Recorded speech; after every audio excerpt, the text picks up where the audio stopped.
Ratusan kendaraan roda 2 dan 4 yang belum membayar pajak terjaring razia yang dilakukan petugas gabungan Satlantas, Dispenda, dan di Sub Kota Prabu Muli.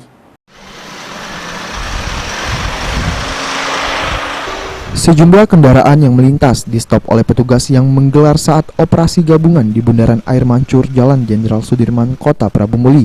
Setidaknya ada ratusan kendaraan baik roda 4 maupun 2 yang belum membayar pajak terjaring razia. Razia pajak kendaraan bermotor yang dilakukan petugas gabungan merupakan salah satu rangkaian mengoptimalisasi pendapatan di bawah UPTB Samsat Prabu Muli, sekaligus sosialisasi tentang pemutihan denda PKB untuk kendaraan bermotor di Provinsi Sumsel. Kepala Satuan Lalu Lintas Polres Prabu Muli, AKP Monte, mengatakan tidak hanya merazia kendaraan yang belum membayar pajak, namun pengendara yang melakukan pelanggaran lalu lintas juga dikenakan sanksi tilang. Razia untuk penertiban pajak-pajak kendaraan. Bila diketemukan masyarakat yang mati pajak kendaraannya bisa langsung dibayar di Samsat keliling. Jadi tar 100 kendaraan yang sudah terjaring oleh razia kegiatan pada hari ini.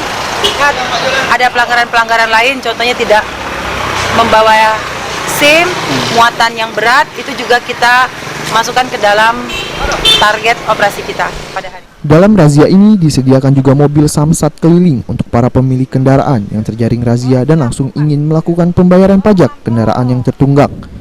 Beni Firdaus, PAL TV.